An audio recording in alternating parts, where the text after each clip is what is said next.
Okay, so we've generated the data and we've plotted a 3D chart.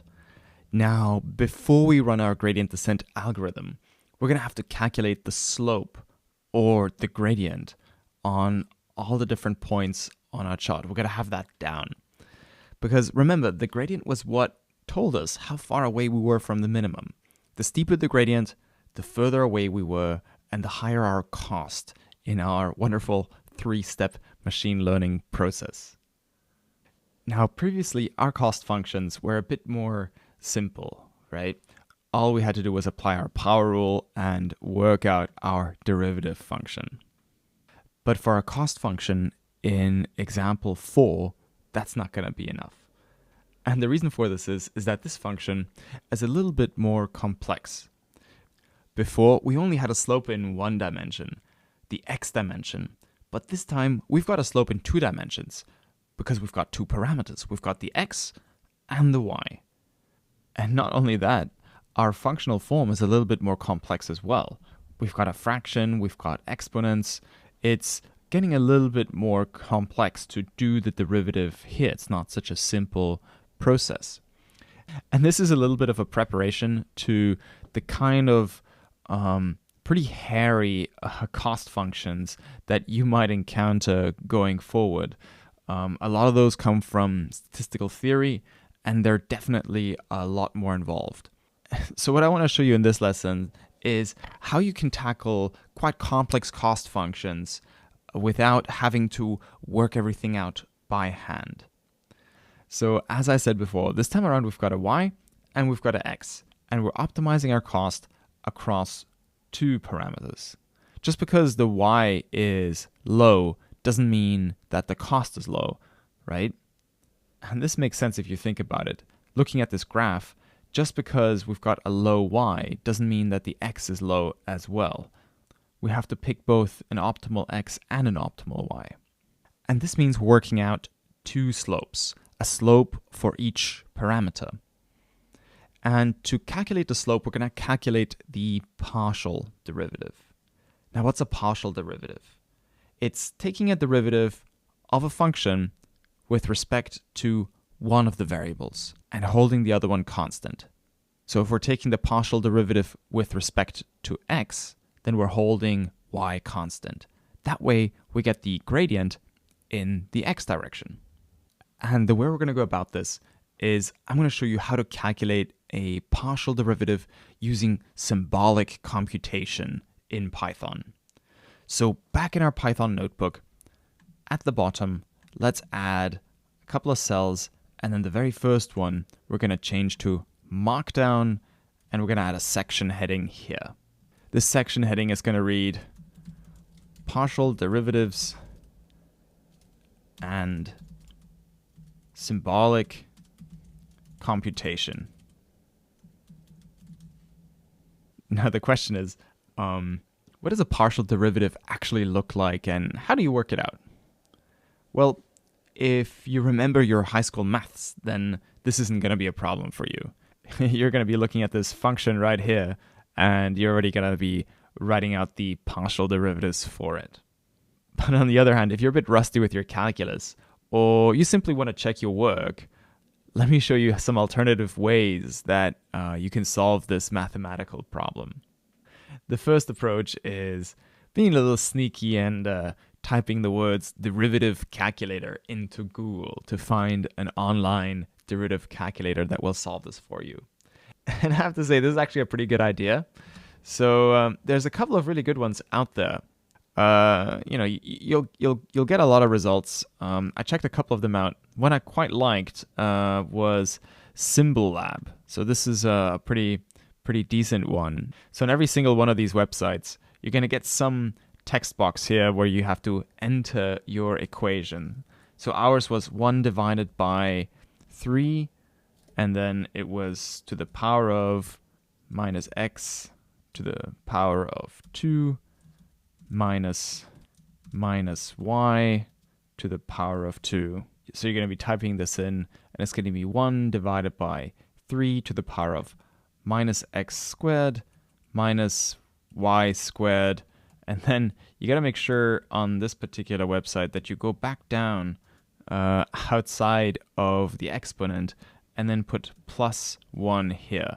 Otherwise, you'll get a very, very different answer than if you have it up top. When you hit go, it calculates the derivative for you. So we've got our solution. So right here, you're looking at the partial derivative with respect to x. And the really cool thing about a lot of these websites is that you can actually see the steps on how they got this solution. So you can see them applying the exponent rule, applying the chain rule, and then down here, they're applying our old friend, the power rule. And they're also showing you how to simplify the solution in the end. Now, checking out a website like this and kind of checking the solution or revising your calculus is all very well and good. But, you and I, we're doing a Python course together. So how do you do this in Python and in Jupyter Notebook? And this is what I'm going to show you right now, because we're going to be doing symbolic mathematics directly in Python using a module called SymPy. SymPy actually has their own website as well, so you can check out the documentation here if you like. You can see who's developing it. You can even donate money to them. So, these guys are doing good work. It's a good project. I think the design is a little bit dated, needs a bit of a facelift, but hey, they're doing symbolic mathematics, not designing for Apple or what have you. Now, as always, when we want to use an external module in our Jupyter Notebook, then we're going to have to import it. And we're going to import it at the top where we're importing all the rest of our modules. So keeping all our imports together nice and tidy. So from SymPy, we're interested in two things. We're going to say from SymPy, all lowercase, import symbols, comma, diff. So we're interested in importing two things. One of them is the symbols functionality, which will help us write mathematical notation. And the other is diff, which allows us to differentiate a mathematical function. All right, so let me scroll back down and show you how SymPy works. Also, let me fix this typo here. First off, we need to tell Python which mathematical symbols we're going to use. So instead of x and y, I'm going to use a and b to show the difference between our Python code a bit more clearly. So I'm going to say a, comma, b is equal to symbols, parentheses, and then a string. Single quotes, x, comma, y.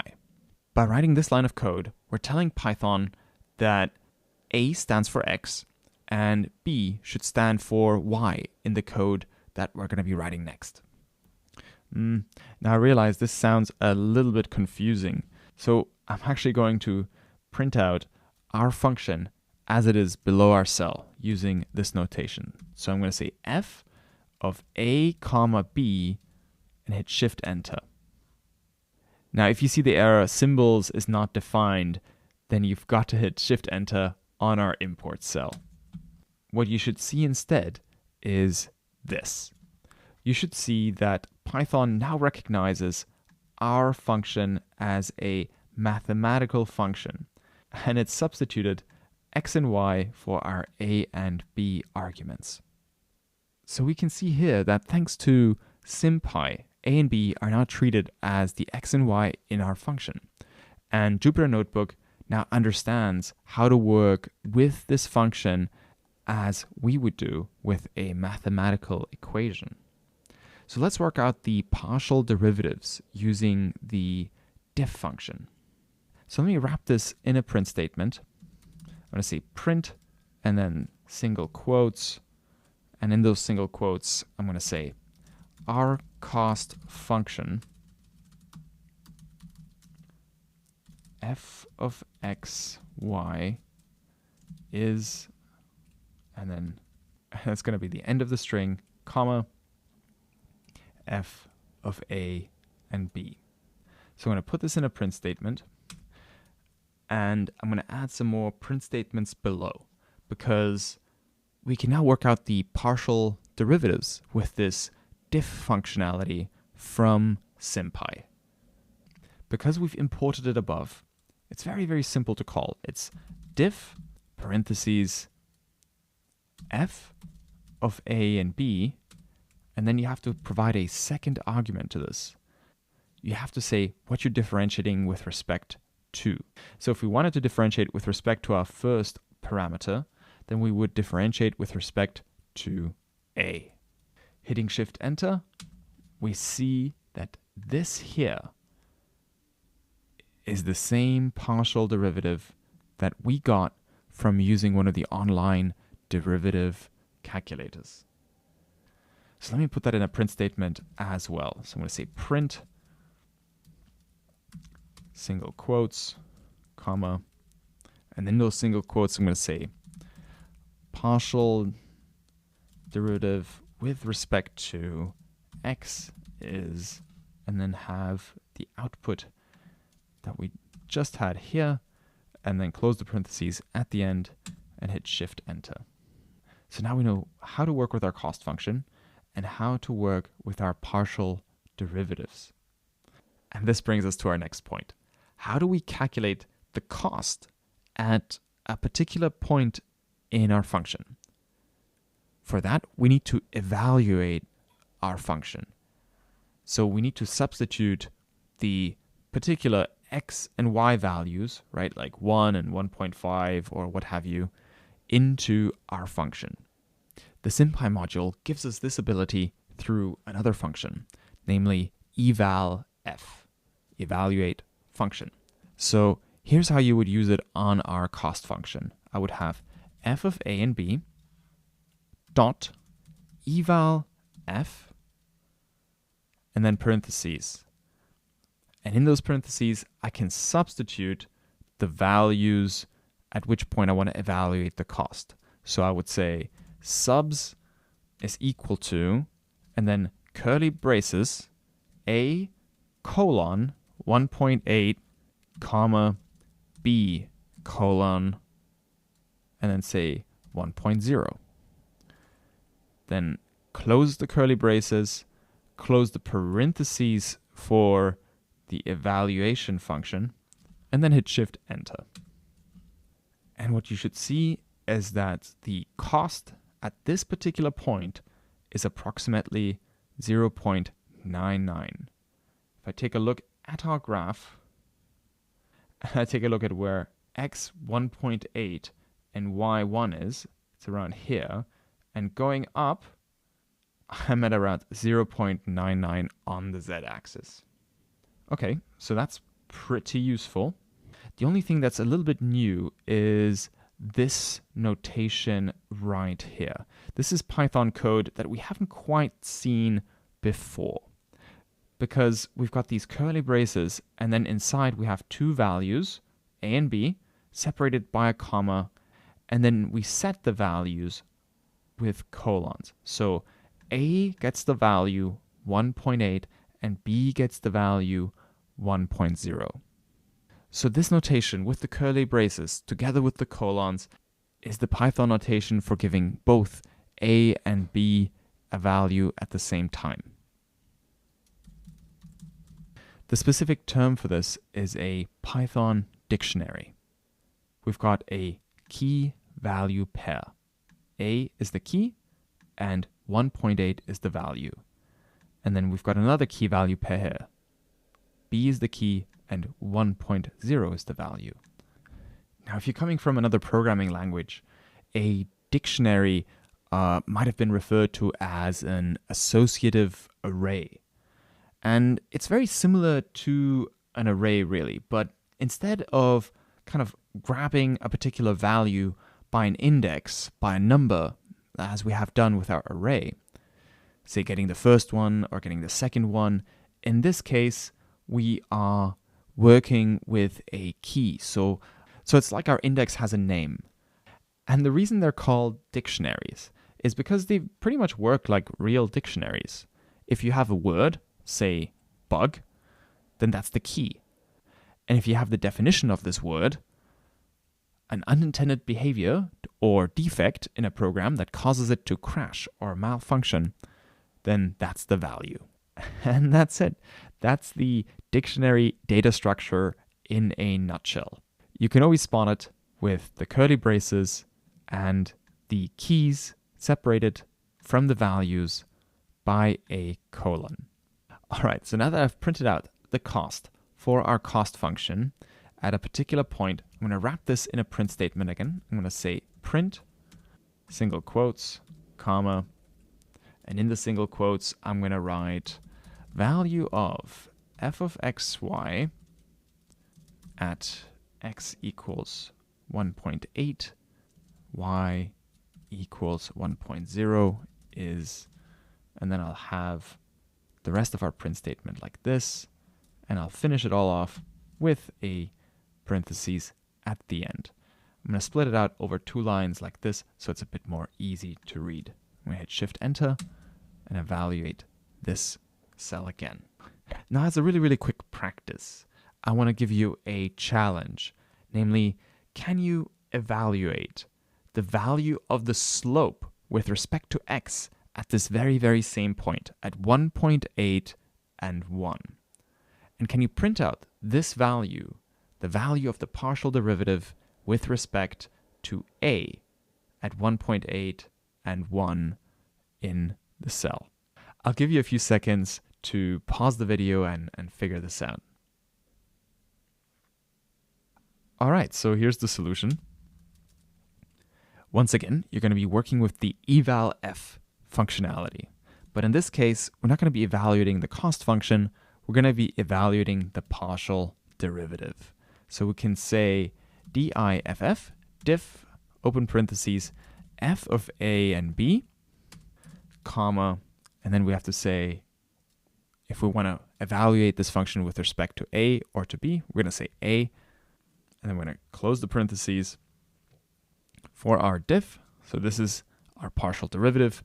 We'll put a dot after it, and then again, we'll say eval_f, parentheses, subs equals, and now we'll provide our dictionary. Open curly braces, a colon 1.8, comma, b colon 1.0. And let's print this out with Shift Enter. And here we can see that the slope at this particular point in the x direction is 0.037. Once again, I'm going to wrap this in a print statement. I'm going to say value of partial derivative with respect to x. And I'm going to close the parentheses at the end and hit Shift Enter.